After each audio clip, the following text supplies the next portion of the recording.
وہ محافظ تھے جو حویلی کی نگرانی پر مامور کیے گئے تھے۔ جیسے ہی محافظ دوسری طرف کے وہ باہر نکلی اور خاموشی سے حویلی کے پچھلے دروازے کو کھول کر ہندا دن بھاگتی چلی گئی۔ پاؤں میں ہیل کی وجہ سے وہ زیادہ نہیں بھاگ سکتی تھی، اس کا پاؤں بری طرح مڑ گیا تو وہ لڑکھڑا گئی، لیکن پھر بھی خود کو سنبھال لیا۔ اب وہ آہستہ آہستہ قدم اٹھاتی پکی سڑک پر نکل آئی۔ اسے ایک نظر حویلی پر ڈالی، وہی حویلی جو پوری آب و تاب سے چمک رہی تھی۔ اس کا دل جیسے خشک پتے کی طرح لرز گیا، لیکن اگلے ہی لمحے وہ خود کو سنبھالتے ہوئے آگے بڑھ گئی۔ کل جب اماں نے اسے یہ خبر سنائی تھی، کل اس کا نکاح ویس شاہ سے ہے، تو ایک لمحے کے لیے اس کی ساری زندگی دنیا جیسے تھم سی گئی اور اس اپنے سر پر گویا یہ کسی دھماکے کی طرح لگا تھا۔ کچھ پل کے لیے اس کی سوچنے سمجھنے کی صلاحیت مفلوج ہو گئی تھی۔ وہ اویس جس کے نام سے گاؤں کی لڑکیاں بھی کانپتی تھی، جس کا روب اور غصہ پورے گاؤں میں موجود تھا۔ گاؤں کی وہی لڑکیاں جو کبھی اس کے خواب دیکھتی تھی، وہی لڑکیاں اس کے غصے اور روب سے خوفزدہ رہتی۔ وہ کسی لڑکی کو گھاس تک نہیں ڈالتا تھا۔ اس کا دل آیا بھی تو ایزل پر، وہ جو ساری عمر اس حویلی کی اونچی دیواروں سے آزادی کے خواب دیکھتی آئی تھی۔ وہ اسے اپنی ہی قید میں رکھنے کا انتظام کر چکا تھا، مگر وہ اپنی قید پر کیسے رضامند ہو سکتی تھی؟ اس کا ذہن ماضی کے دریچوں میں بھٹک رہا تھا۔ ابھی پچھلے ہفتوں کی ہی بات ہے جب وہ ملازمہ دردانہ کی ہم عمر بیٹی کے ساتھ لان میں نکلی تھی۔ اس نے گلے میں دوپٹہ ڈالا تھا اور کھل کر ہنس رہی تھی۔ تب سامنے سے اویس شاہ اپنے چند خاص آدمیوں کے ساتھ زمینوں کے معاملات پر بات کرتے ہوئے نمودار ہوا۔ اس کی تیز نگاہیں جیسے ہی ایزل پر پڑی، اس کے ماتھے پر بل پڑ گئے۔ اس نے فوراً اپنے آدمیوں کو وہاں سے جانے کا حکم دیا اور غصے سے سرخ ہوتا ہوا اس کی طرف پڑا۔ تم اپنی حرکتیں ترک نہیں کرو گی؟ اس کی آواز سرد اور لہجہ کاٹدار تھا۔ اتنا خیال نہیں کہ سر پر چادر اوڑھو۔ میرے ساتھ گاؤں کے لوگ کھڑے تھے اور سب کی نظریں تم پر تھی، اور تم اس قدر بے شرمی سے گھوم رہی ہو۔ وہ غصے میں بولا، یہ بے شرمی ہے؟ میں اپنی حویلی کے لان میں ہوں، کہیں باہر تو نہیں نکلی، اور آپ کون ہوتے ہیں مجھ پہ یہ حکم چلانے والے؟ ایزل کا خون کھول اٹھا تو وہ غصے سے چیخی۔ اویس تیزی سے آگے بڑھا اور اس کے بال مٹھیوں میں جکڑ کر اس کے چہرہ اپنے انتہائی قریب کر لیا۔ ایزل کے گلے میں آواز جیسے گھٹ کر رہ گئی۔ اویس کی اتنی قربت پر اس کی سانس سینے میں اٹک گئی تھی۔ تم جانتی تھی کہ میں یہاں غیر مردوں کے ساتھ موجود ہوں، اس کے باوجود لاپرواہی تم کیسے کر سکتی ہو؟ میں ہرگز برداشت نہیں کروں گا کہ کسی غیر مرد کی نگاہ بھی تم پر پڑے۔ جان سے مار دوں گا تمہیں۔ اگر آج کے بعد تم اس حویلی میں بغیر چادر کے گھومتی نظر آئی تو قسم کھاتا ہوں ایزل میں تمہیں گولی مار دوں گا۔ ویس کی آنکھوں میں ایسی وحشت تھی کہ ایزل خوف سے آنکھیں بند کر گئی، پھر وہ ایک جھٹکے سے دور دھکیل گیا۔ وہ اوندے منہ زمین پر گری تھی۔ ایزل نے ضرب سے اپنی مٹھیوں کو سنبھالا۔ اس حویلی اور ہمارے خاندان کی عزت تمہاری اس بچکانہ رویے سے بہت زیادہ خطرے میں پڑ جاتی ہے، سو ایزل آئندہ اس چیز کا خیال رکھنا، ورنہ۔ اویس نے انگلی اٹھا کر انتہائی سخت لہجے میں کہا، معاف کریں اویس لالا، میں نہیں جانتی تھی، آپ کے نزدیک سانس لینا بھی بے حیائی اور بے شرمی میں آتا ہے، تو آج کے بعد آپ کی اجازت کے بغیر سانس بھی نہیں لوں گی۔ وہ بہتے آنسو صاف کرتے ہوئے تیز تیز قدموں سے اندر کی جانب چل دی۔ پھر 2 دن پہلے دوبارہ سو واقع ہو جو وہ بغیر دوپٹے کے ہی لان میں چلی آئی تھی۔ تب بھی اسی طرح کا سلوک تھا، تب بھی اس کی آنکھوں سے جو وحشت نکل رہی تھی اسے خوف میں مبتلا کر گئی تھی، اور اسی لیے وہ اس سے شادی نہیں کرنا چاہتی تھی، کیونکہ وہ ساری زندگی اس خوف کے زیر اثر نہیں گزار سکتی تھی۔ وہ جانتی کہ وہ انتہا کا جنونی انسان اب اس کے شوہر بننے جا رہا ہے تو اس کا جینا حرام کر دے گا اور اسے اپنے مطابق جینے کو کہے گا، جبکہ وہ آزاد پنچھی کی طرح جینا چاہتی تھی۔ پھر وہ کیسے شادی کر لیتی اس شخص سے جسے بچپن سے ناپسند کرتی آئی تھی؟ ایجل کی نظریں سامنے سے آتی بت کی طرف اٹھی اور وہ اپنے ماضی کے خیالات کو جھٹکتی ہوئی تیزی سے بس اسٹاپ کی طرف بڑھ گئی۔ آخر کار وہ بس اسٹاپ تک پہنچ گئی۔ جیسے ہی بس رکی وہ اپنے چادر سنبھالتی ہوئی بس میں سوار ہو گئی۔ بس میں بیٹھے لوگ اسے عجیب نگاہوں سے دیکھ رہے تھے۔ وہ اپنا لہنگا سنبھالتی سب کو نظر انداز کرتی خاموشی سے پچھلی سیٹ پر بیٹھ گئی۔ سیٹ کی پشتی ٹیک لگا کر اپنی ساری سوچوں کو جھٹکتی ہوئی آنکھیں بند کرتی پرسکون ہو گئی، مگر بیچ سے وہی ماضی کی یادیں اسے الجھا رہی تھی، جیسے اپنی ماں کی یاد بھی آ رہی تھی، اور یہ یاد آ رہا تھا کہ انہیں تنہا چھوڑ آئی ہے۔ وہی تو ان کا سہارا تھی، مگر کیا کرتی، اس کی ماں نے بھی تو اس کی ایک نہیں سنی تھی۔ ایک دم ہی اس پر صبح اٹھتے ہی دھماکہ کر دیا کہ اس کی شادی ہے، اور وہ دن یاد آیا کس طرح ماں نے اس کو نکاح کی خبر دی تھی۔ ایزل بیٹا اٹھ جاؤ، صبح اماں نے اسے جگاتے ہوئے کہا، تمہاری دائی اماں کے ساتھ شاپنگ پر جانا بہت خوش لگ رہی تھی، لیکن کیوں اماں، کچھ خاص ہے کیا؟ وہ ابھی بھی بستر پر لیٹی تھی اور آنکھیں بند تھی۔ خاص یہ بیٹا، گھر میں پہلی خوشی آئی ہے۔ اماں نے اس کے کپڑے الماری سے نکالتے ہوئے مسکرا کر کہا، کل تمہارا اور اویس کا نکاح ہے۔ ہیزل جھٹکے سے بستر پہ بیٹھ گئی۔ کیا میرا نکاح؟ وہ بھی اویس لالا سے؟ ایسا کیسے ہو سکتا ہے؟ اور آپ میرا نکاح اس جلاد سے نہیں کر سکتے؟ اور میری اجازت کے بغیر آپ نے اتنا بڑا کیسے فیصلہ کر لیا؟ مجھ سے پوچھا بھی نہیں کسی نے؟ وہ لرزتے لہجے میں بولے، جذبات سنبھالو ایزل۔ اماں نے اسے ڈانٹا تو ایزل فوراً سر جھکا گئی۔ تمہارے سر پر باپ کا سایہ نہیں، اور اویس اس حویلی کا اکلوتا چشم و چراغ ہے۔ تمہاری تایا کا فیصلہ اٹل ہے، تم بھی خاموشی سے اپنے تایا کا فیصلے کو مانو گی۔ حویلی کی ریت بھی یہی ہے کہ وہ ہمارے خاندان کی لڑکیاں بھائی شادی نہیں کرتی، اور نہ ہی ان سے پوچھا جاتا ہے۔ تم جو یہ آزادی کے خواب دیکھتی ہیں نا، اس سے نکل آؤ۔ یہاں عورت کی یہی زندگی ہے بیٹا۔ مجھے نہیں جینی ایسی زندگی ماں۔ کیوں؟ حرج کیا ہے اس میں؟ پوری زندگی راج کرو گی اس حویلی میں، اور کیا چاہیے؟ ان کی بات پر ایزل کی آنکھوں میں آنسو تھے۔ میں پڑھنا چاہتی ہوں۔ آپ لوگوں نے ایف ایس سی کے بعد گھر بٹھا دیا تھا، لیکن اب میری زندگی کا اتنا اہم فیصلہ بھی مجھ سے پوچھے بغیر کیا جا رہا ہے۔ کیوں اماں؟ کیا عورت ہونا اتنا بڑا جرم ہے؟ اس نے اماں کو کہہ کر تھک چکی تھی کہ وہ مر جائے گی، لیکن اویس شاہ سے شادی نہیں کرے گی۔ لیکن فیصلہ ہو چکا تھا جس پر اسے سب نے مجبور کر دیا تھا، اور وہ اپنا فیصلہ خود کرنے اب جا رہی تھی۔ وہی فیصلہ جو اس نے سوچ رکھا تھا۔ اس نے ملازمہ کی بیٹی کی مدد سے حویلی کے پچھلے دروازے سے نکلنے کا منصوبہ بنایا۔ اس نے شہر میں اپنی کالج کے پرانے دوست کو فون کر کے سب بتا دیا۔ وہ کچھ دیر وہاں رہ کر کوئی نوکری ڈھونڈے گی اور اپنی پڑھائی دوبارہ شروع کرے گی۔ وہ سوچ چکی تھی کہ اس خاندان کے فرسودہ روایات کی بھی نہیں چڑھے گی۔ اپنا بیگ اٹھا کر اس نے ایک آخری بار اپنے کمرے کو دیکھا، جہاں اس نے اپنی زندگی کے 19 سال گزارے تھے۔ دل میں ایک ہوک سی اٹھی، مگر آزادی کی چاس پر حاوی تھی۔ وہ نکاح سے کچھ دیر پہلے ہی اپنے کمرے کی کھڑکی سے آہستہ سے نیچے اتری اور چپ چاپ وہاں سے یہاں تک پہنچ گئی، مگر دل میں ایک ڈر تھا، اگر پکڑے گی تو وہ شاہ کے غصے اور روب کا نشانہ بن جائے گی۔ وہ جانتی تھی وہ انتہا کا جنونی شخص اور اسے مار ڈالے گا۔ تھوڑی دیر بعد ایزل نے آنکھیں کھولی، اس نے ارد گرد نظر دوڑائی تو بس گاؤں کی حدود سے نکل چکی تھی۔ اس نے سکون کا ساتھ لیا۔ اس کے ذہن سے اویس اور تایا جان کا خطرہ کچھ حد تک ٹل گیا۔ وہ کھڑکی سے باہر دیکھتے اپنی نئی زندگی کے خواب بننے لگی۔ اس کا خوف بھی جیسے سائل ہو رہا تھا۔ اسے لگ رہا تھا کہ وہ بہت دور نکل آئی اور اس تک کوئی نہیں پہنچ پائے گا، مگر افسوس وہ غلط تھی۔ بس ابھی آدھے گھنٹے میں ہی پہنچی تھی کہ ایک بڑی کالی جیپ نے اسے اوورٹیک کرتے ہوئے آگے کا راستہ روک لیا۔ بس ڈرائیور نے زوردار بریک لگائی اور مسافر جھٹکے سے آگے ہو گئے۔ اس سے پہلے کچھ سمجھتا بس کا دروازہ جھٹکے سے کھلا اور اندر اویس شاہ داخل ہوا۔ اس کی آنکھیں غصے سے سرخ انگاروں کی طرح دہک رہی تھی۔ اس نے ایک ہی نظر میں بس میں بیٹھی چادر میں چھپی ایزل کو پہچان لیا۔ ایزل کی تو جیسے ہوش اڑ گئی، اس کا پورا وجود خوف سے کانپنے لگا۔ وہ تیز قدم بڑھاتا اس کی سیٹ تک پہنچا اور بغیر ایک لرزتے اس کا بازو زور سے مروڑ کر اپنی طرف کھینچ لیا۔ وہ درد سے چیخ اٹھی، ویس لالا چھوڑے مجھے۔ وہ روحان سی ہوگی، بہت شوق تھا نا آزادی کا، چلے میں تمہیں بتاتا ہوں قید کیا ہوتی ہے۔ اسے گھسیٹتا ہوا بس سے نیچے اتارا تھا اور ایزل کی آنکھوں کے سامنے اس کی آزادی کے سارے خواب ٹوٹ کر بکھر رہے تھے۔ اویس شاہ کی آنے گرفت میں اس کا بازو بری طرح سے دکھ رہا تھا، مگر اس وقت جسمانی تکلیف سے زیادہ تحقیر اور خوف کا احساس غالب تھا۔ بس کے چند مسافر کھڑکیوں سے جھانک رہے تھے اور ان کی آنکھوں میں خوف اور تجسس کا ملاب تھا۔ وہ اسے کسی مجرم کی طرح گھسیٹتا ہوا اپنی ساتھ جیپ میں لے گیا۔ اویس لالا خدا کہ میرا بات تو چھوڑو، لوگ دیکھیں، پلیز میرا ہاتھ چھوڑ دیں، وہ مزاحمت کرتی ہوئی بولی۔ یہی تو میں چاہتا ہوں، لوگ دیکھیں۔ اویس نے دانت پیستے ہوئے کہا، انہیں بھی تو پتہ چلے کہ شاہ خاندان کی عزت سے کھیلنے والوں کا کیا انجام ہوتا۔ اس نے گاڑی کا دروازہ کھول کر اسے زبردستی اندر دھکیل دیا۔ اس کے الفاظ ایزل کے دل میں تیر کی طرح پیوست ہو رہے تھے۔ جی گھبرا رہا تھا۔ ایزل پچھلی سیٹ پر سکڑ کر بیٹھ گئی۔ اس کی چادر بھی صحیح سے سر پر نہیں رہی تھی۔ وہ سمجھ نہیں پا رہی تھی کہ اسے لے کر کہاں جا رہا ہے۔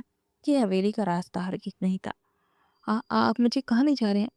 اس نے ہمت جمع کرتے ہوئے پوچھا۔ اویس نے شیشے میں اس کے ڈرے ہوئے چہرے کو دیکھا تو اس کے ہونٹوں پر ایک کڑوی مسکراہٹ ابھری۔ تمہیں وہ حویلی ایک پنجرہ لگتی تھی نا، تو میں تمہیں اس پنجرے میں واپس نہیں لے جاؤں گا، فکر مند نہ ہو۔ اس جواب نے ایزل کو مزید خوفزدہ کر دیا۔ اگر وہ حویلی نہیں جا رہا تھا تو پھر کہاں؟ اس کے ذہن میں لاتعداد خدشات ابھرنے لگے جنہیں وہ زبان پر لانے سے قاصر تھی۔ وہ جانتی تھی کہ شاہ خاندان اپنی عزت اور روایات کے معاملے میں کتنا سخت ہے۔ اس کے تایا ابراہیم شاہ خاندان کے سربراہ تھے، ایک باروک انتہائی موت پر سخت گیر انسان، جنہوں نے ایزل کے والد کے انتقال کے بعد اس کی اور اس کی والدہ کی ذمہ داری اٹھائی تھی۔ ان کے احسانات کی بوجھ تلے دبے ہوئے تھے۔ ایزل کو ہمیشہ لگتا تھا کہ یتیم ہونے کی وجہ سے اس پر پابندیاں لگائی جاتی ہیں، مگر اس کی ماں کہتی تھی کہ شاہ حویلی کا اصول ہے، یہاں عورتیں مردوں کے سامنے زبان نہیں کھولتی اور نہ ہی اپنی مرضی سے سانس لیتی ہیں۔ تم نے ایک بار بھی اپنی عزت کا خیال نہیں کیا، مجھ سے نکاح نہیں کرنا چاہتی تھی تو مجھ سے بات کرتی، یوں نکاح کے وقت گھر سے کیوں بھاگی تم بتاؤ مجھے۔ اویس کی آواز میں غصے کے ساتھ ایک عجیب سی مایوسی بھی شامل تھی۔ تم نے تو اپنی ماں کی سفید چادر کا بھی لحاظ نہیں کیا، شرم نہیں آئی تمہیں؟ یوں رات کے پہر حویلی سے نکل آئی۔ وہ غصے سے اسٹیئرنگ پر ہاتھ مار کر بولا۔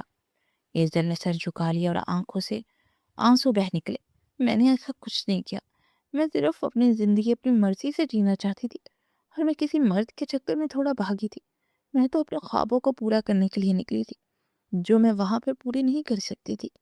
ہر لڑکی خواب دیکھتی ہے اور میں نے بھی وہ دیکھے جو میری آنکھوں سے نوچ لیے گئے، اور اگر میں پورا کرنا چاہتی ہوں تو کیا یہ کوئی گناہ ہے؟ وہ روتے ہوئے چیخی۔ تم کیا سمجھتی ہو یہ آزادی ہے؟ ایسی آزادی کی خواہش رکھتی ہے تم؟ آج نکاح کے وقت رات کی لہر حویلی سے بھاگ کر کون سی آزادی لینا چاہتی تھی؟ تم جانتی بھی ہو باہر کی دنیا کیسی ہے؟ چلو باہر کی دنیا چھوڑو، تم نے یہ جو حرکت کی، دنیا تو نہیں کہے گی نا کہ تم کسی مرد کے چکر میں نہیں بھاگی، اپنی پڑھائی کی خاطر بھاگی ہو۔ یہ دنیا نہیں سوچتی۔ دنیا کی زبان کیا کہ کھندک ہے، وہ سب لوگ ہمیں ہی برا کہیں گے۔ شرم نہیں آئی تم نے اپنے ہی خاندان کا سر چکا دیا؟ چھی! اویس نے تنزیہ اور کاٹدار لہجے میں کہا۔ مجھے لوگوں کی باتوں سے کوئی فرق نہیں پڑتا، میں کہتی ہوں میں اچھی طرح جانتی ہوں اور میں اپنی مرضی سے جینا چاہتی ہوں۔ اس طرح اپنی مرضی سے جینا آوارگی کہلاتا ہے، ہمارے ہاں آزادی نہیں۔ اور شاہ خاندان کی عورتیں یہ سڑکوں پر آوارگی نہیں کرتی۔ وہ تلخ لہجے میں بولا تو وہ چپ چاپ اپنی بے بسی پر سر چکائے آنسو بہانے لگی، اور اویس شاہ بھی لب پیچھے اب گاڑی ڈرائیو کر رہا تھا۔ گاڑی شہر کی حدود میں داخل ہو چکی تھی۔ بلند و بالا عمارتیں اور روشن سڑکیں دیکھ کر ایزل کا دل دھک سے رہ گیا۔ اویس گاڑی کو ایک پوش اپارٹمنٹ کی بلڈنگ کے تہہ خانے میں لے جا رہا تھا۔ یہ کون سی جگہ ہے؟ اس نے گھبرا کر پوچھا۔ اویس نے گاڑی روک کر اس کی طرف دیکھا اور اس کی آنکھوں میں ایک چمک تھی۔ یہ میرا اپارٹمنٹ ہے میری جان، تمہارا نیا قید خانہ؟ وہ تنزیہ مسکراہٹ سے بولا اور پھر گاڑی سے اتر کر اس کے دروازے کی طرف آیا اور اسے بازو سے پکڑ کے باہر نکالا۔ ہیزل نے مزاحمت کرنے کی کوشش کی مگر اویس کی طاقت کے آگے وہ بے بس ہو گئی۔ وہ اسے فلیٹ کے لفٹ کے ذریعے ایک پرتعیش فلور پر لے آیا۔ فلور بے حد خوبصورت اور جدید تھا مگر اس وقت ایزل کو سونے کا پنجرہ لگ رہا تھا۔ دیکھیں اویس، آپ میرے ساتھ زبردستی نہیں کر سکتی، میں شور مچا دوں گی، لوگوں کو جمع کر لوں گی، وہ گھبراہٹ میں بولی۔ اویس اس کی بات پر ہنس پڑا۔ شور مچاؤ گی اور کیا کہو گی لوگوں سے کہ تم اپنے نکاح سے ایک دن پہلے گھر سے بھاگی اور تمہارا منگیتر تمہیں یہاں لے آیا ہے؟ کوئی یقین نہیں کرے گا، سب تمہیں ہی قصوروار ٹھہرائیں گے۔ وہ ایزل کو گھسیٹ کر ایک کمرے میں لے آیا اور اسے بیڈ پر دھکیل دیا۔ ایزل نے ڈرے ہوئے آنکھوں سے اویس کو دیکھا۔ اب تم یہیں رہو گی، میری مرضی کے بغیر اس کمرے سے قدم بھی نہیں رکھو گی۔ اویس نے انگلی اٹھا کر سخت لہجے میں کہا۔ ہاں مجھے یہاں قید نہیں کر سکتے اویس لالا، آپ خود کو کیا سمجھتے ہیں؟ ایزل نے خوف زدہ ہو کر کہا۔ خبردار، وہ گرجا، آج کے بعد اگر تم نے مجھے لالا کہا تو تمہاری زبان کھینچ لوں گا۔ بھول گئی ہو ہمارا رشتہ کیا ہے؟ بھول گئی ہو تو یاد کرواتا ہوں، بہت جلد تم میری بیوی بننے والی ہو، تو خود کو تیار کر لو۔ آنکھوں میں خمار لیا اسے دیوار سے چپکا دے، دائیں بائیں ہاتھ رکھتے کان کے قریب چھپتے بولا۔ ایزل نے خوف سے آنکھیں موندی اور اس کی آنکھوں سے آنسو گرتے شفاف رخسار کو بگو رہے تھے۔ لرزتے ہونٹ دیکھ کر اویس جیسے اس کے چہرے کی نقوش میں کھو گیا۔ قید تو میں تمہیں تب کروں گا جب تم میری ہو جاؤ گی۔ اس کی آواز پرسکون مگر پہلے سے کہیں زیادہ خطرناک تھی۔ تمہیں آزادی چاہیے تھی، مبارک ہو، میں نے تمہیں حویلی کے سب لوگوں، تمام رسموں اور پابندیوں سے آزاد کر دیا۔ اب یہاں صرف تم میں اور اکیلے رہیں گے۔ اور مزید قریب ہوتا اس کے سر سے سر جوڑ کر بولا تو ایزل کی آنکھوں سے مزید روانی سے آنسو بہہ نکلے۔ اویس نے آنکھیں کھولی اور یوں شدت سے اسے روتے دیکھا تو جلدی سے پیچھے ہٹا اور اچانک غصے میں سامنے لگا دیوار کا شیشہ توڑ دیا۔ شیشے کے ٹوٹنے کی آواز پر ایزل خوف سے سہم کی اور ایک کونے میں بیٹھ گئی۔ کیوں رو رہی ہو ایزل؟ کیا میری غربت تمہیں اتنی ناگوار لگتی ہے؟ وہ دھاڑا۔ ایزل نے گھبرا کر کانوں پر ہاتھ رکھ لیے، آنکھیں بند کی لی اور پھوٹ پھوٹ کر رونے لگی۔ اس کا سارا وجود لرز رہا تھا۔ اویس غصے سے کمرے سے باہر نکل گیا۔ کمرے میں مکمل خاموشی چھا گئی۔ پھر اچانک باہر سے دروازے کے لوک ہونے کی آواز آئی۔ ایزل چونک کر کھڑی ہوئی اور فوراً دروازے کی طرف دوڑی۔ پلیز اویس لالا، مجھے یہاں سے جانے دے، پلیز، اللہ کا واسطہ۔ دروازے پر دستک دیتی رہی، چیختی رہی، مگر کوئی جواب نہ آیا۔ آخر کار وہ تھک ہار کے دروازے کے پاس فرش پر بیٹھ گئی۔ وہ مسلسل رونے لگی تو اس اجنبی شہر میں ایک پرتعیش مگر سخت قید تھی، جہاں وہ مکمل طور پر اویس کے رحم و کرم پر تھی۔ اسے اپنی ماں کا خیال آیا، وہ بھی حویلی میں کس قدر پریشان ہوں گی۔ تایا جان کا غصہ آسمان کو چھو رہا ہوگا۔ اسے شدت سے احساس ہوا اس کے ایک قدم نے اس کی ماں کو پورے شاہ خاندان کے سامنے شرمندہ کر دیا تھا۔ اس کی آزادی کی خواہش سے ایک ایسی دلدل میں لی آئی تھی جہاں سے نکلنے کو کوئی راستہ نظر نہیں آ رہا تھا، وقت کا کوئی اندازہ نہیں رہا تھا۔ کمرے میں موجود خوبصورت گھڑی کی ٹک ٹک کرتی سوئیاں اس کی سماعتوں پر جیسے ہتھوڑے کی طرح برس رہی تھی۔ دیواروں پر لگی پینٹنگ، شاندار سجاوٹ، پرتعیش کمرہ، یہ سب کسی بھی لڑکی کا خواب ہو سکتا تھا، مگر اس کے لیے سب کچھ بے معنی تھا۔ وہ چلتی ہوئی کھڑکی کے پاس آئی۔ شیشے کے پاس شہر کی رنگینیاں اور روشن سڑکیں پھیلتی جا رہی تھی۔ کھڑکی اتنی اونچائی پر تھی کہ وہاں سے کودنے کا خیال بھی حوصلے کے باہر تھا۔ اوپر سے شیشے بھی سیلڈ تھے اور الماری اور دروازے ٹٹولنے لگی، شاید کوئی فون، کوئی راستہ، کوئی امید مل جائے، مگر وہاں چند نئے کپڑوں کے سوا کچھ بھی نہیں تھا۔ یہ واقعی ایک سونے کا پنجرہ تھا، مگر پنجرہ ہی تو تھا۔ کچھ دیر کے بعد دروازے پر دستک ہوئی اور ساتھ ہی چابی گھومنے کی آواز آئی۔ ایزل کا دل دھک سے رہ گیا۔ وہ سمٹ کر دروازے کے پاس جا کھڑی ہوئی۔ اویس اندر داخل ہوئی اور اس کے ہاتھ میں کھانے کی ٹرے تھی۔ اس نے خاموشی سے ٹرے میز پر رکھی اور ایزل کی طرف دیکھا جو اسے خونخوار نظروں سے گھور رہی تھی۔ کھانا کھا لو، اس نے سادہ لہجے میں کہا، جیسے کوئی معمول کی بات ہو۔ مجھے نہیں کھانا، لے جائیں یہاں سے پلیز، وہ نفرت بھرے لہجے میں بولی اور رخ کھڑکی کی طرف موڑ لیا۔ تمہارے پاس دو راستے ہیں، یا شرافت سے کھانا کھا لو یا پھر بھوکی رہو، کیونکہ یہاں سے نکلنے کا کوئی راستہ نہیں، اس لیے یہاں سے فرار ہونے کا خیال دل سے نکالو اور سکون سے بیٹھ کے کھانا کھا لو۔ اویس نے تحقیرانہ انداز میں کہا اور صوفے پر بیٹھ گیا۔ آپ ایک جابر اور خودغرض انسان ہیں، آپ کو صرف اپنی جھوٹی انا اور خاندانی عزت کی پرواہ ہے۔ میرے دھن گھٹتا ہے آپ لوگوں کی بنائی ہوئی ان گھٹن زدہ روایات میں۔ ایزل کی آواز غصے اور لرزش سے بھری ہوئی تھی۔ اس کی بات پر اویس کے چہرے پر ایک لمحے کے لیے شدید غصے کی لہریں ابھری، مگر اس نے ضبط کرتے ہوئے مٹھیاں بیچتے دوسرے ہی لمحے میں خود کو سنبھال لیا۔ پھر چند قدم چل کر اس کے قریب آیا۔ وہ غیر ارادی طور پر اس کے پیچھے ہٹتی دیوار سے جا لگی۔ تم جانتی ہو حویلی میں کیا ہو رہا ہے؟ اویس نے دھیمی مگر بھاری آواز میں کہا۔ بابا کو غصہ آسمان پر ہے، وہ تمہیں خاندان کے لیے ایک دھاک سمجھتے ہیں۔ تمہاری ماں وہ بیچاری کسی کو منہ دکھانے کے قابل نہیں رہی، سب یہی سمجھتے ہیں تم کسی کے ساتھ بھاگی ہو۔ یہ سن کر ایزل کے پاؤں تلے سے زمین نکل گئی۔ نہیں، ایسا نہیں ہو سکتا، میری ماں کا اس میں کیا قصور؟ وہ بے قراری سے بولی تھی۔ ایسا ہو سکتا ہے اور ہو چکا ہے ایزل۔ اویس نے پوری قوت سے اس کی دکھتی کمر پر ہاتھ رکھا تو کرہ کر رہ گئی۔ پورے حویلی میں صرف ایک شخص ہے جو حقیقت جانتا ہے، صرف میں۔ مجھے معلوم ہے کہ تم گزشتہ رات سے میرے ساتھ میری حفاظت میں تھی، جس عزت کی تم اتنی فکر کرتی اس کا تالا چابی اب صرف میرے پاس ہے۔ ایزل کو لگا جیسے کسی نے اس کے کانوں میں پگھلا ہوا سیسا ڈال دیا ہو۔ اس کی آزادی کی جنگ اسے ایک ایسے موڑ پر لے آئی تھی جہاں اس کی عزت کا محافظ بھی وہی شخص تھا جس نے اسے قید کر رکھا تھا۔ وہ بے بسی سے سر جھکا گئی۔ تم نکاح سے بھاگی تھی نا؟ اویس کے لہجے میں طنز تھا۔ اب دیکھ لو، ایک غیر مرد کے فلیٹ میں یعنی میرے ساتھ بغیر نکاح کے بند ہو۔ یہی وہ آزادی تھی جس کی خواب تم دیکھتی تھی۔ ایزل کے پاس ان باتوں کا کوئی جواب نہیں تھا۔ اس کی ساری ہمت، سارا غصہ آنسو بن کر بہنے لگا۔ وہ دیوار کے سہارے لے کر فرش پر بیٹھ گئی۔ میں نے تمہیں یہاں قید کرنے کے لیے نہیں رکھا۔ اویس کی آواز میں پہلی بار نرمی تھی۔ اس کے چہرے پر اس لمحے کوئی فیصلہ نہیں تھا۔ میں نے تمہیں تمہارے کیے کے فیصلوں کے نتیجے سے بچانے کے لیے یہاں لایا ہوں۔ اگر میں تمہیں اس حالت میں حویلی لے جاتا تو بابا تمہیں شاید جان سے ہی مارتے تھے۔ تم کیا سمجھتی ہو تمہیں قید کرنے یا جبرن نکاح کرنے کے لیے لایا؟ نہیں ہے سر، یہ تمہاری غلط فہمی ہے۔ میں نے تمہیں یہاں صرف بابا کے غصے سے بچانے کے لیے لایا ہوں، وہ تمہیں ڈھونڈ رہے ہیں۔ یہ کہہ کر اویس مڑا اور دروازے کی طرف بڑھا۔ کھانا کھا لو، کل ہمیں بات کرنی کہ آگے کیا کرنا ہے۔ دروازہ پھر سے باہر سے بند ہو گیا۔ ایزل ساکت بیٹھ گئی۔ سامنے میز پر کھانا رکھا تھا مگر اس نے اٹھ کر ہاتھ بھی نہیں لگا سکی تھی۔ اتنے میں دروازہ کھلا اور اویس اندر داخل ہوا۔ آج اس نے سفید شلوار قمیض پہن رکھی تھی۔ اس کے چہرے پر پچھلی رات والے غصے کی جگہ ایک ناقابل فہم سنجیدگی تھی۔ اس نے ایک نظر کھانے کی ٹرے پر ڈالی اور پھر ایزل کو دیکھا۔ تم نے کچھ نہیں کھایا؟ وہ افسوس سے بول کر صوفے پر بیٹھ گیا۔ مجھے بھوک نہیں ہے، وہ خشک لہجے میں جواب دیتی ہوئی پلٹی۔ اس سے پہلے کہ وہ بستر کی جانب بڑھتی، اویس سے اپنی طرف کھینچا اور وہ سیدھی اس کے اوپر جا گری۔ میری جان، شاید تم چاہتی ہو کہ میں تمہیں اپنے ساتھ بٹھا کر اپنے ہی ہاتھوں سے کھلاؤں۔ اویس نے اس کی زلفوں کو اپنی انگلی پر لپیٹتے ہوئے خمار آلود لہجے سے کہا تو ایزل کے غصے میں مزید اضافہ ہو گیا۔ اس کے اوپر سے اٹھنے کی کوشش کرنے لگی لیکن اویس نے اس کی کمر مضبوطی سے پکڑے رکھی تھی۔ اس کی نظریں بار بار ایزل کے چہرے پر پڑ رہی تھی جو شرم سے سرخ ہو رہا تھا۔ چھوڑو مجھے، اویس ٹالا، پلیز، وہ روحان سی ہوئی۔ اویس نے اس کی بات کا کوئی جواب نہیں دیا۔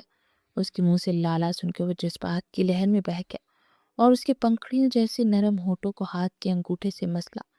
ایزل کا وجود اویس کی قربت پر لرزنے لگا اور اس کی آنکھوں سے آنسو بہنے لگے۔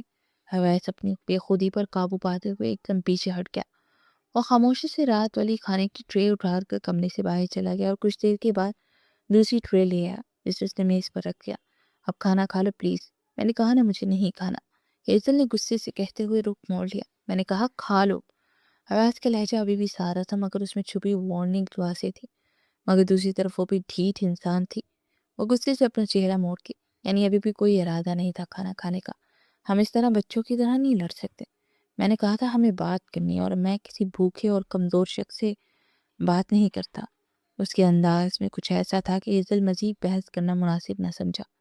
وہ خاموشی سے کرسی کھینچ کے ناشتہ کرنے لگی۔ وہ کھانا کھا رہی تھی اور اویس خاموش کھڑا اسے دیکھتا رہا۔ اس کی نظر ایزل کو اپنے وجود پر اترتی محسوس ہو رہی تھی مگر وہ اسے نظر انداز کرتے کھانے میں مشغول رہی۔ جب وہ فارغ ہوگی تو اویس اس کے سامنے والی کرسی پر بیٹھ گیا۔ اب میری بات تحمل سے سنو، تمہارے پاس دو راستے ہیں۔ ایزل نے سوالیہ نگاہوں سے اسے دیکھا۔ پہلا راستہ، میں تمہیں واپس حویلی لے جاتا ہوں، ابھی اسی وقت بابا تمہیں زندہ نہیں چھوڑیں گے۔ اگر چھوڑ بھی دیا تو تم ساری زندگی ایک داغدار لڑکی کے طور پر گزارو گی۔ ہر کوئی تم پر شک کرے گا، ہر کوئی تمہیں تانے دے گا، تمہاری ماں کا جینا حرام ہو جائے گا۔ کیا تم یہ چاہتی ہو؟ ایزل نے نفی میں سر ہلایا، اس کی آنکھوں میں خوف تہ رہا تھا۔ دوسرا راستہ، اویس نے بات جاری رکھی، میں تمہیں یہاں سے جانے دیتا ہوں، تم آزاد ہو جاؤ، اپنی دوست کے پاس چلی جاؤ، لیکن کب تک رہو گی اس کے پاس؟ 1 مہینہ، 2 مہینے، پھر کیا کرو گی؟ کیا تمہارے پاس کوئی ذریعہ آمدن ہے؟ بتاؤ، کیسے زندہ رہو گی؟ اور تم اکیلی کیسے رہو گی؟ یہ دنیا تم جیسی لڑکیوں کو نوچ کر کھا جائے گی۔ اس کی بات پر ایزل نے سر جھکا لیا۔ اسے احساس ہوا کہ اویس جو کہہ رہا ہے وہ سچ ہے، لیکن ایک تیسرا راستہ بھی ہے۔ اویس اس کی طرف جھکا اور اس کی آنکھوں میں ایک عجیب سا سکون تھا۔ تیسرا راستہ؟ ایزل نے سانس روک کر اسے دیکھا۔ ہم نکاح کریں گے۔ یہ الفاظ سن کر ایزل کو ایسے لگا جیسے اس کے کانوں میں کوئی پگھلا ہوا سیسا انڈے دیا ہو۔ نہیں، ہرگز نہیں، میں اسی چیز سے تو بھاگتی تھی، مجھے آپ سے شادی نہیں کرنی، میں آگے پڑھنا چاہتی ہوں، وہ روتے ہوئے بولی۔ اویس نے پہلی بار آواز بلند کی، پہلے میری بات پوری سنو، ہم یہیں شہر میں خاموشی سے نکاح کریں گے، اس کے بعد جب میں تمہیں حویلی سے لے جاؤں گا تو تم ابراہیم شاہ کی بگڑی بھتیجی نہیں بلکہ اویس کی بیوی، اس کی عزت بن کر قدم رکھو گی۔ پھر کسی کی ہمت نہیں ہوگی کہ تم سے پوچھے کہ تم کہاں تھی یا کس کے ساتھ تھی۔ کوئی نہیں پوچھے گا کہ تم کیوں گھر سے بھاگی تھی۔ اگر کوئی پوچھے گا تو میرا نام تمہاری ڈال بن جائے گا، وہ داغ جس کا میں ذکر کر رہا تھا وہ ہمیشہ کے لیے مٹ جائے گا۔ ایزل بے بسی کی حالت میں اسے دیکھ رہی تھی۔ یہ کیسا جال تھا؟ وہ جس شادی سے بچنے کے لیے بھاگی تھی وہی شادی اب اسے بچانے کا واحد راستہ بتائی جا رہی تھی۔ تو یہ تھا آپ کا منصوبہ؟ اس کی آواز میں کڑواہٹ کھل گئی۔ مجھے یہاں لا کے اس طرح مجبور کرنا کہ میرے پاس آپ کی شادی کے علاوہ کوئی داستہ ہی نہ بچے۔ اویس خاموشی سے اسے دیکھتا رہا۔ اس کے چہرے پر غصہ تھا یا تکلیف کے اندازہ لگانا بہت مشکل تھا۔ پھر وہ اٹھا دروازے کی طرف بڑھا۔ میں نے تمہیں کوئی منصوبہ نہیں بتایا، میں نے تمہیں حقیقت بتائی ہے۔ تمہارے پاس سوچنے کے لیے آج کا دن ہے، کل میں مولوی صاحب کو لے کر آ جاؤں گا۔ یہ کہہ کر وہ باہر نکل گیا اور دروازہ ایک بار پھر بند ہو گیا اور ایزل وہیں بیٹھ گئی۔ اس کا دماغ سوچنے سمجھنے کی صلاحیت کھو چکا تھا۔ اس کا دشمن اب اس کا واحد نجات و ہندہ بن کر کھڑا تھا۔ مگر اس نجات کی قیمت اس کے اپنی آزادی تھی۔ اویس کے جانے کے بعد کمرے میں ایسی خاموشی تھی جو ایزل کے لیے اذیت دہ تھی۔ اس نے اویس کی پیشکش کو بار بار اپنے ذہن میں دہرایا اور ہر بار نتیجہ ایک ہی نکلا، ناقابل برداشت۔ تلخ حقیقت، وہ ایک ایسی جال میں پھنس چکی تھی جس کے سارے راستے ایک ہی منزل کی طرف جاتے تھے۔ آزادی کا جو خواب اس نے کھلی آنکھوں سے دیکھا تھا، اب وہی خواب اسے تکلیف اور اذیت تلا کر رہا تھا۔ اس آزادی کی قیمت صرف اس کی نہیں بلکہ اس کی ماں کی رسوائی بھی تھی۔ آنکھیں بند کرتے ہوئے اسے حویلی میں اپنی ماں کا بے بس اور شرمندہ چہرہ نظر آیا۔ تایا جان کی غضبناک نظریں اور خاندان والوں کی چبھتی ہوئی سرگوشیاں سنائی دیتی تھی کہ وہ اپنی ماں کو اس عذاب میں مبتلا کر سکتے تھے۔ جواب نفی تھا۔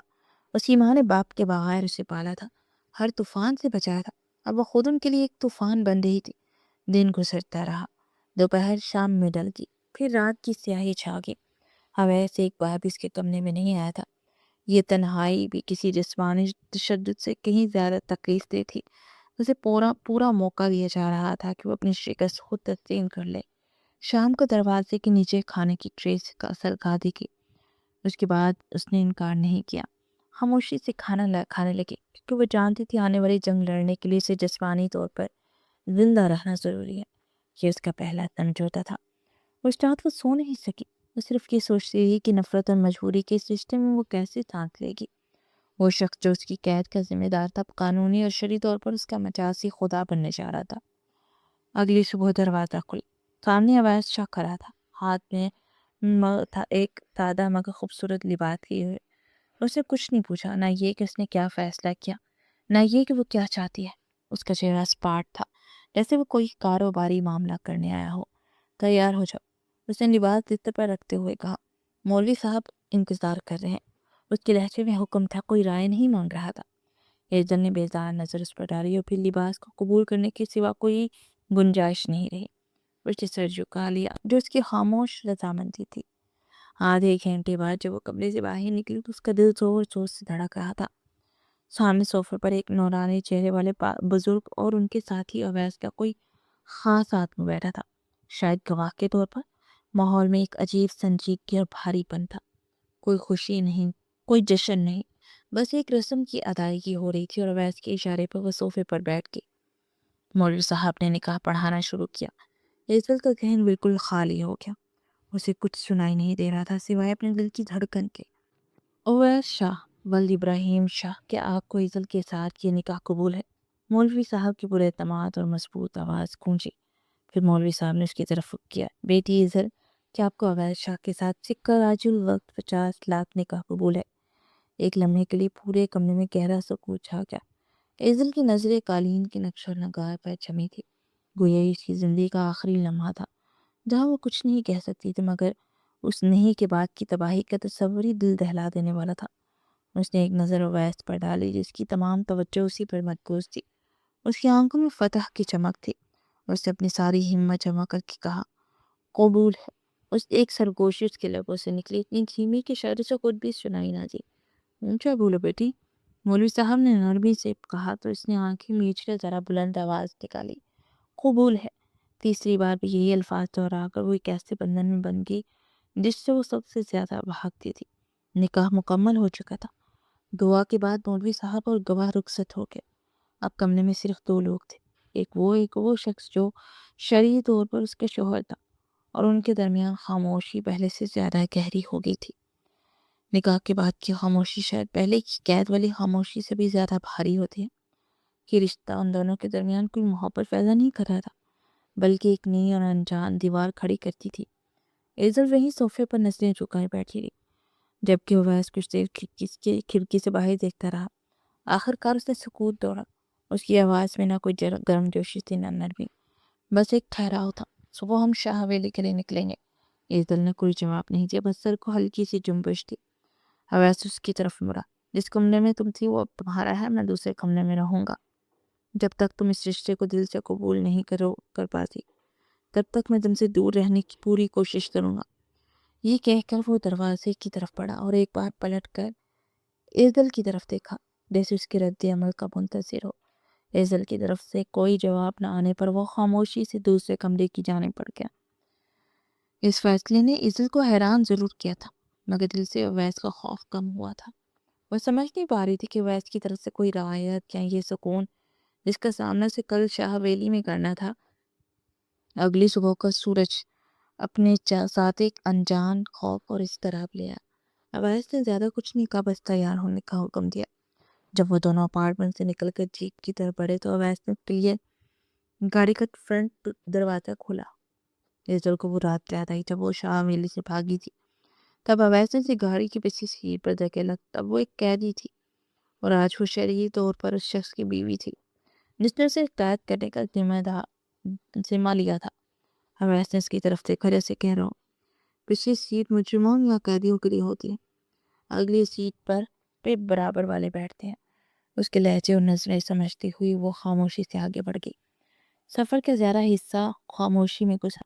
ایزل کی نظریں باہر تیزی سے گزرتے مناظر پر تھی، مگر دماغ شاہ حویلی میں ہونے والے استقبال کے خوف سے گھرا ہوا تھا۔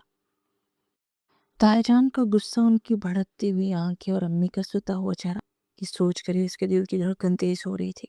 شاہ حویلی پہنچ کر اویس نے اپنی بھاری آواز میں کہا، تم ایک لفظ نہیں بولو گی۔ اس کی نظریں سڑک پر تھی۔ چپ چاپ میرے پیچھے رہنا، نظریں جھکیاں اور چہرے پر خوف نہیں ہونا۔ شاہ حویلی میں تمہاری موجود ویسی ہی ہونی چاہیے جیسے تم ہمیشہ رہتی تھی، نارمل۔ ایزل نے چونک کر اس کی طرف دیکھا جیسے اسے سبق سکھا رہا ہو۔ بابا سے میں خود بات کر لوں گا، جو بھی کہیں، جتنا بھی غصہ کرے، تم نے جواب نہیں دینا۔ کیا تم سمجھ رہی ہو؟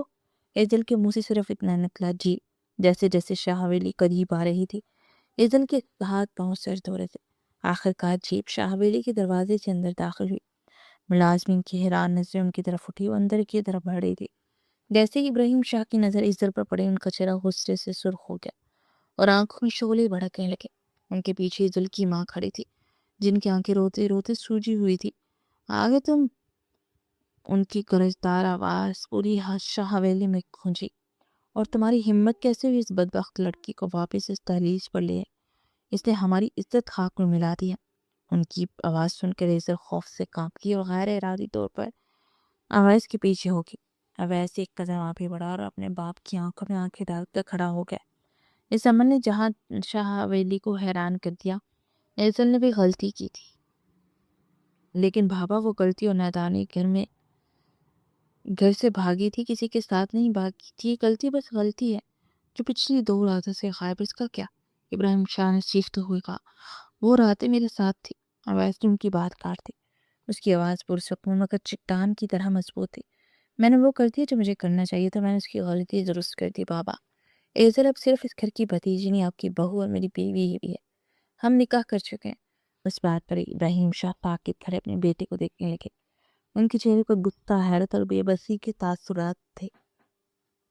جب ہم نے کہا تھا ایزل اب اس گھر میں قدم نہیں رکھے گی، تو پھر تم ہمارے فیصلے کے خلاف کیوں گئے؟ بتاؤ ہمیں، ابراہیم شاہ نے غصے بھرے لہجے میں کہا۔ ان کے لہجے نے ماحول میں ایک سنگین خاموشی پیدا کر دی تھی، ایسی خاموشی جو پتھر کی طرح سخت اور اعصاب توڑ دینے والی تھی۔ انہوں نے اپنے بیٹے کو اس طرح دیکھا جیسے کوئی اجنبی ہے، کوئی ایسا شخص جسے وہ برسوں بعد پہلی بار شناخت کر رہے ہوں۔ غصے کی جگہ ان کے چہرے پر گہری مایوسی اور شکست تھی، ایک باپ کی شکست جو اپنے ہی بیٹوں کے ہاتھوں ہوئی تھی، جس نے اس کے حکم کی پرواہ نہیں کی۔ وہ اچانک مڑے اور تیز قدموں سے اپنے کمرے کی طرف چل پڑے۔ ان کا یوں بغیر کچھ کہے چلے جانا ان کے چیخنے اور غصہ کرنے سے کہیں زیادہ خطرناک تھا۔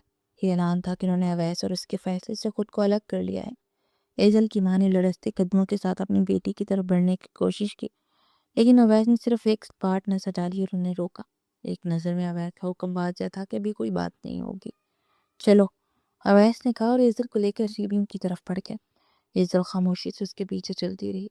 وہ اسے اس کے پرانے کیمرے کی طرف لے جا رہا تھا، بلکہ شاہ حویلی کے اس حصے میں لے جا رہا تھا جو ہمیشہ حویلی کے مردوں کے لیے مخصوص تھا۔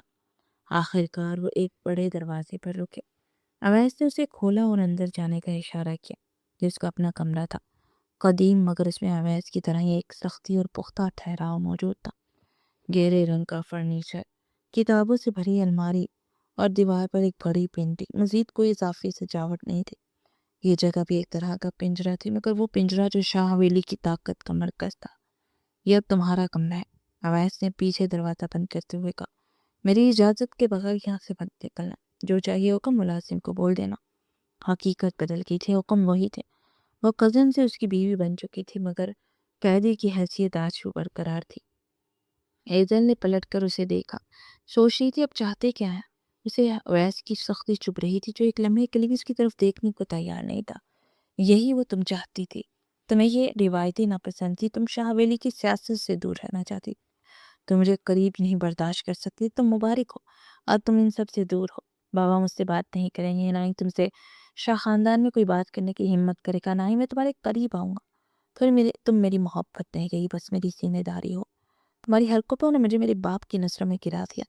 یہ کہہ کر اویس کمرے سے نکل گیا اور ایزل وہیں کھڑی رہ گئی۔ وہ جو آزادی چاہتی تھی، اسے کس طرح کی قید ملی تھی؟ ایک ایسی قید جس میں وہ اب مکمل طور پر تنہا تھی۔ کچھ دیر کے بعد اس کی ماں چپکے سے اس کے پاس آئی اور اسے دیکھتے ہی رونے لگی۔ یہ کیا کر دیا تم نے؟ کیوں ہماری عزت خاک میں ملا دی؟ ایزل کے پاس الفاظ نہیں تھے، اپنی ماں کو حقیقت بتا کر اویس کو مزید مصیبت میں نہیں ڈال سکتی تھی۔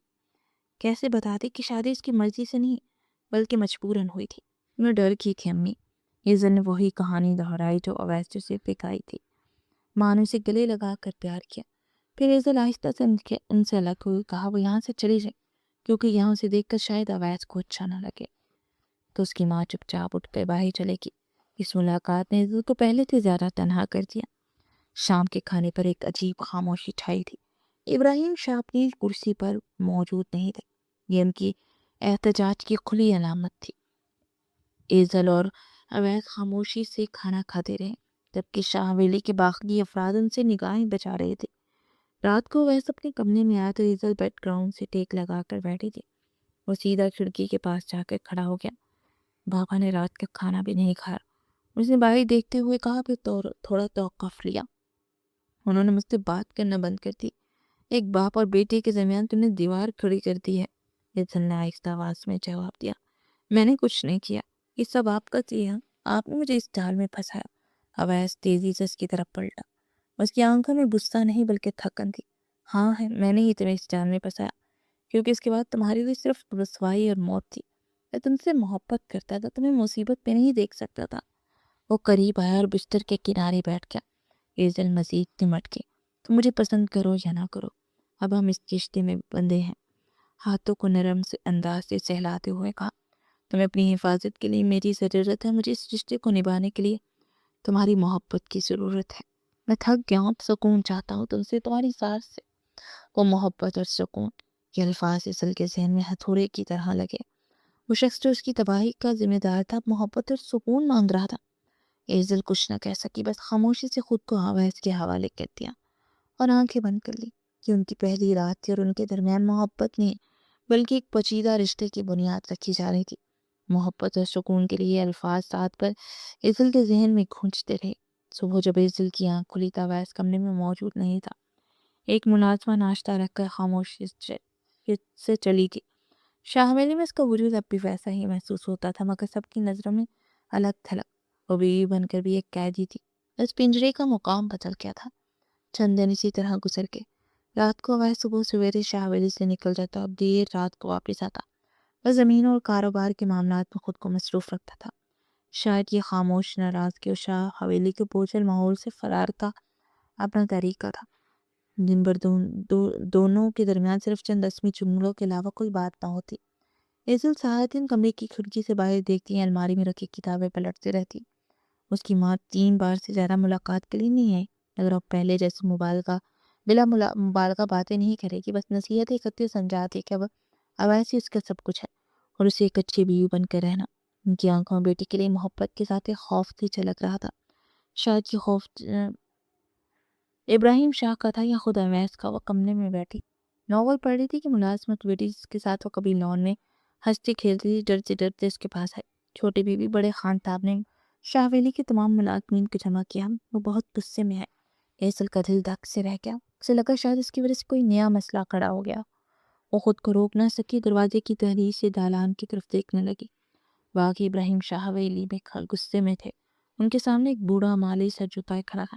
تمہاری ہمت کیسے ہوئی شاہ ویلی سے باہر خبریں پہنچائیں؟ انہوں نے گرج کر کہا۔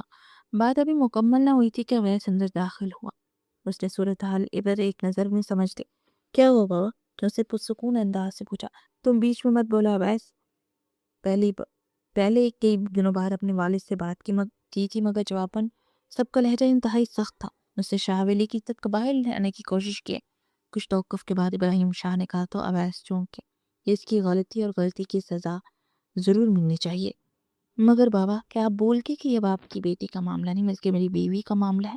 اس کے لہجے میں احترام تھا مگر بات میں چھپی اختیار کی طاقت بھی موجود تھی۔ اب یہ میری بیوی کی عزت ہے، میں اپنی بیوی کو عزت کی حفاظت بخوبی جانتا ہوں، اس معاملے کو باپ پر چھوڑ دے۔ یہ کہتے اس نے مالی کو جانے کا اشارہ کیا، خود اپنے والد کے سامنے کھڑا ہو گیا اور ایک بار پھر بغیر کچھ کہے ابراہیم شاہ وہاں سے چلے گئے۔ اویس نے شاہ ولی کے تمام ملازمین پر ایک نظر ڈالی جس سے ان کے سر خوف سے جھک گئے۔ عزل دروازے کے پیچھے یہ سب دیکھ رہی تھی۔ آج پہلی بار اسے احساس ہوا کہ اویس کا نام اس کے لیے صرف ایک ڈھال نہیں بلکہ ایک قلعہ ہے جو ہمیشہ اس کی حفاظت کرے گا۔ یہ شخص اپنے باپ کے سامنے کھڑے ہو کر اس کی عزت کا دفاع کر رہا تھا، وہ عزت جو اس کی اپنی غلطی کی وجہ سے داؤ پر لگی تھی۔ عزل کی آنکھوں سے آنسو بہنے لگے اور اس کے دل کی دنیا پل میں بھر میں بدل گئی۔ آدھی رات کو جب اویس کمرے میں آیا تو ماحول میں پہلی بار ایک مختلف قسم کی خاموشی تھی۔ وہاں عزل بستر پر بیٹھی تھی اور اویس نے اسے حیران نظروں سے دیکھا، پھر دوسرے ہی لمحے وہاں سے اٹھ گیا۔ اویس کی اس طرح اٹھنے پر عزل کے جسم میں آگ سی لگ گئی۔ اس نے اپنے لب بھینچ لیے۔ آپ نے اس مالی کے ساتھ کیا کیا؟ عزل نے صرف نظریں استعمال کر کے پوچھا۔ فکر نہ کرو، میں نے اسے جان سے نہیں مارا اور نہ ہی اسے دوسری طرح مارا، بس شاہ حویلی سے دور زمینوں پہ بھیج دیا۔ لوگوں کو ختم کرنے سے ان کی زبانیں بند نہیں ہوتی۔ اویس نے کہا، کیا واقعی؟ اس طرح کرنے سے یہ معاملہ دب جائے گا؟ ہاں عزل، انہیں قابو میں رکھنے کے لیے طاقت کے ساتھ ساتھ تھوڑی سمجھداری بھی ضروری ہے۔ اگر میں اسے سزا دیتا، مارتا یا جان سے مار دیتا تو یہ معاملہ مزید بگڑ جاتا، اور وہ میرے احسان تلے دب بھی چکا ہے، وہ کبھی نہیں بولے گا۔ یہ کہہ کر وہ صوفے پر بیٹھ گیا۔ اس کے چہرے پر دن بھر کی تھکن تھی۔ وہ صوفے کی پشت سے ٹیک لگائے آنکھیں موند گیا۔ عزل خاموشی سے دیکھتی رہی۔ چند ہی دنوں میں کتنا بدل گیا تھا۔ یہ وہ اویس نہیں تھا جسے عزل جانتی تھی۔ اویس عام طور پر غلطی کرنے والوں کو معاف نہیں کرتا تھا، مگر آج اس نے اسے سزا دینے کی بجائے معاف کر دیا تھا۔ وہ جابر تھا، عزت کے معاملے میں کسی کی نہیں سنتا تھا، مگر آج وہ بدلتا ہوا اویس عزل کو اچھا لگ رہا تھا۔ اس کے قریب ہی بیٹھ گئی۔ اویس، آج پہلی بار عزل نے اس کا نام لیا، اسے لالا نہیں کہا تھا۔ مجھے معاف کرتے، مجھ سے بہت بڑی غلطی ہو گئی۔ یہ کہتے ہی وہ اپنا سر ہاتھوں میں چھپائے پھوٹ پھوٹ کر رونے لگی۔ اس کے اس طرح رونے پر اویس کے دل کو کچھ ہوا۔ وہ تیزی سے اس کی طرف بڑھا اور بستر پہ بیٹھتے اسے کھینچ کر سینے سے لگا لیا۔ عزل اس کے سینے سے لگتے ہی مزید بلند آواز سے رونے لگی۔ اویس نے اس کی پیٹھ سے ہلا دی۔ عزل میری جان، تم کیوں رو رہی ہو؟ اویس نے حیرت اور محبت کے انداز میں کہا، تم یہی تو چاہتی تھی نا کہ میں جابر نہ بنوں؟ تمہارا دم گھٹتا ہے ایسے ماحول میں، تو وہی ماحول تو بنانے کی کوشش کر رہا ہوں۔ تمہیں خوش ہونا چاہیے کہ اب تم پر کوئی پابندیاں نہیں ہیں، جہاں جانا چاہو جا سکتی ہو۔ اور ہاں، میں نے تمہارا داخلہ شہر کے کالج میں کروا دیا ہے۔ اپنا سامان پکڑو، 2 دن بعد تم شہر جا رہی ہو، اور ہاسٹل میں رہائش کا بھی انتظار کروا دیا ہے۔ اچھا اب رونا بند کرو، مجھے بالکل اچھا نہیں لگتا جب تم روتی ہو۔ عزل نے سر اٹھایا۔ اس کا دوپٹہ سر سے سرک گیا۔ اس کی آنکھوں میں آنسو تھے، مگر اس کی صورت پر ایک عجیب سکون اور پرکشش چمک تھی۔ وہ دونوں ایک دوسرے کو دیکھتے رہے۔ جب اویس ہلکا سا مسکرا کر پیچھے ہٹا تو عزل ایک بار پھر اس کے قریب ہو گئی اور اس کے سینے سے لگ گئی۔ اویس نے اسے ایک بار پھر پکارا، سوالیہ نظر سے دیکھا۔ عزل کا دل اب اویس کی قربت پر ایک الگ ہی انداز میں دھڑک رہا تھا۔ میں شہر نہیں جانا چاہتی، میں یہاں رہ کے پڑھ لوں گی، میں آپ سے دور نہیں جانا چاہتی۔ اویس، میں شاہ ولی میں آپ کے ساتھ رہنا چاہتی ہوں۔ آج کے بعد میں کوئی بے وقوفی نہیں کروں گی۔ اس کی طرف دیکھ کر ہلکا سا مسکرائی۔ اویس اس کی اظہاری محبت پر حیران ہوا۔ اس سے پہلے وہ کچھ کہتا ہے، عزل نے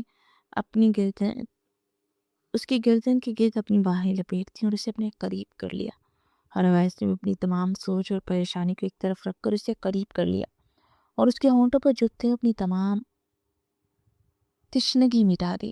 رات آہستہ آہستہ گزر رہی تھی اور کمرے میں ایک معنی خیز خاموشی چھا گئی تھی۔ اویس اب زیادہ تر وقت شاہ ویلی میں گزارنے لگا اور اکثر عزل کو اپنے ساتھ دفتر اور بزنس کی جگہوں پر لے جاتا۔ وہاں اسے خانہ داری، کاروبار، زمینوں کے حساب کتاب اور خاندان کی تاریخ کے بارے میں بتاتا تاکہ اس کے فیصلے اور ذمہ داریوں کو سمجھ سکے۔ آہستہ آہستہ ان کے درمیان جو جھجک تھی وہ ختم ہو گئی۔ ایزل کے لیے سب کچھ نیا تھا۔ جس شاہ حویلی کو وہ قید خانہ سمجھتی تھی، اب وہی قید اسے اچھی لگنے لگی تھی۔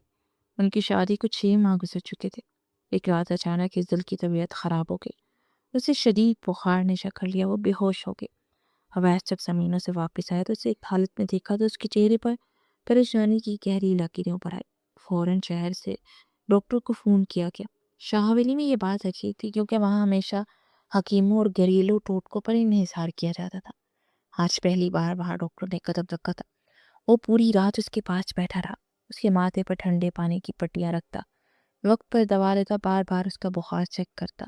اس کی فکر اور دیکھ بھال میں کوئی دکھاوا نہیں تھا بلکہ ایک گہری اور سچی تشویش تھی۔ بخار کی شدت میں ایزل نے وہ سوال پوچھ لیا جو اس کے دل میں دیر سے تھا، آپ نے میرے ساتھ ایسا کیوں کیا؟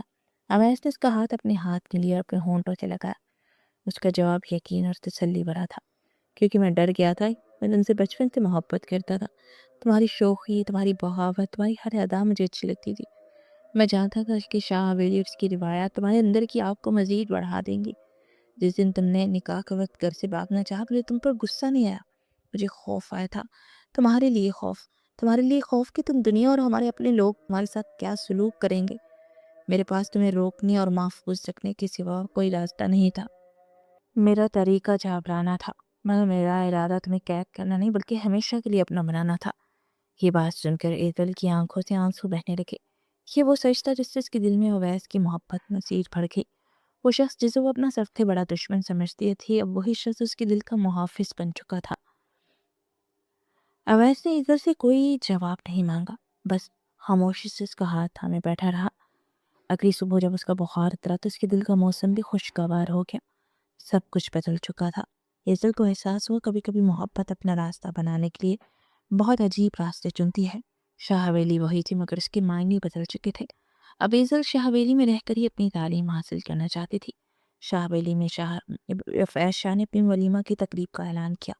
یہ پورا خاندان اور گاؤں کے لیے کھلا پیغام تھا کہ وہ اپنی بیوی کو مکمل عزت اور وقار کے ساتھ قبول کر چکا ہے۔ اس اعلان سے پہلے وہ اپنے والد ابراہیم شاہ سے ملنے گیا، ان سے معافی مانگنا چاہتا تھا۔ وہ چلتے ہوئے اپنے باپ کے قدموں میں بیٹھ گیا۔ بابا، پلیز مجھے معاف کر دیں، میرا مقصد آپ کے فیصلے کے خلاف جانا نہیں تھا، میں صرف ایزل کو دنیا کی سرد و گرم ہواؤں سے بچانا چاہتا تھا، بس اور کچھ نہیں۔ میں ایزل کے لیے ایک تحفظ رکھنا چاہتا تھا۔ بابا، وقت آ گیا کہ پورے خاندان کو معلوم ہو کہ وہ بیوی ہے میری، یہ اویس شاہ کی عزت ہے، اسے احترام سے کہا۔ ابراہیم شاہ چلتے ہوئے کھڑکی سے باہر دیکھنے لگے۔ میں دیکھ رہا ہوں اویس، وہ لڑکی تمہیں بدل رہی ہے، ایک لمحے کے لیے رکلا، شاید اچھے کے لیے۔ میں نے تمہیں ہمیشہ ایک اچھے حکمران کے طور پر پالا، مگر اس نے تمہیں ایک انسان بننا سکھا دیا۔ تمہیں جو ٹھیک لگے کرو، مجھے تم پر فخر ہے۔ باپ کی طرف سے یہ منظوری اویس کے لیے دنیا کی سب سے بڑی دولت تھی۔ وہ ہلکا سا مسکرایا، اپنی گواہیں کھول دی اور اویس نے مسکرا کر ان کے گلے لگ گیا۔ ولیمہ کی شاہ حویلی ایک بار پھر دلہن کی طرح سجی ہوئی تھی۔ ہر طرف روشنی اور کیک کا راستہ جو کبھی اس شاہ حویلی سے بھاگی تھی، آج وہ ملکہ بن کر اویس کے ساتھ سٹیج پر بیٹھی تھی۔ اس کی آنکھوں میں اب کوئی خوف نہیں تھا بلکہ ایک پرسکون اعتماد تھا۔ اویس نے سب کے سامنے اس کا ہاتھ تھاما جو شاہ حویلی کی روایات کے خلاف تھا۔ خاندان کے ایک بزرگ نے آخرکار اعتراض کر دیا، اویس، یہ ہمارے طریقے نہیں ہیں، خاندان کی عورتیں اس طرح نمائش کے لیے بٹھائی جائے۔ اس بات پر اویس اٹھا اور مائک تھام دیا۔ اس کی نظروں میں مجمع کی طرف تھی، مگر ایسا لگ رہا تھا کہ وہ ہر شخص سے انفرادی طور پر مخاطب ہے۔ آج میں آپ کے سامنے اپنی کچھ روایات بدلنا چاہ رہا ہوں۔ ہماری روایات عورتوں کو پردے اور چار دیواری میں قید کرنا سکھاتی ہے، مگر ہمارا مذہب اسے عزت اور حق دینا بھی سکھاتا ہے۔ میری بیوی نے یہ سکھایا کہ سچی غیرت عورت کو پنجرے میں بند کرنے میں نہیں بلکہ اس پر اعتماد کرنے اور اسے اتنی آزادی دینے میں ہے کہ وہ آسمان کو چھو سکے۔ آج سے شاہ حویلی کی ہر عورت کو تعلیم حاصل کرنے اور خاندان کے فیصلوں میں اپنی رائے دینے کا حق ہوگا، کیونکہ پڑھی لکھی اور بااختیار عورت ایک مضبوط خاندان کی بنیاد رکھ سکتی ہے۔ یہ اعلان ایک انقلاب سے کم نہیں تھا۔ جب لوگوں نے ابراہیم شاہ کو اٹھ کر اپنے بیٹے کے لیے تالیاں بجاتے دیکھا تو پورا مجمع بھی تالیاں بجانے میں شامل ہو گیا۔ سب مہمان جا چکے تھے اور ایزل اور اویس کمرے کی بالکنی میں کھڑے تھے۔ چاند کی روشنی میں شاہ حویلی کا لان نکھرا ہوا تھا۔ یقین نہیں آتا اویس کہ وہی بالکنی ہے جہاں کھڑے ہو کر میں وہی جانے والی سڑک کو دیکھتی تھی اور فرار کے خواب دیکھتی تھی۔ اویس نے مسکرا کر اسے کمر سے تھام لیا، اپنے قریب کر لیا۔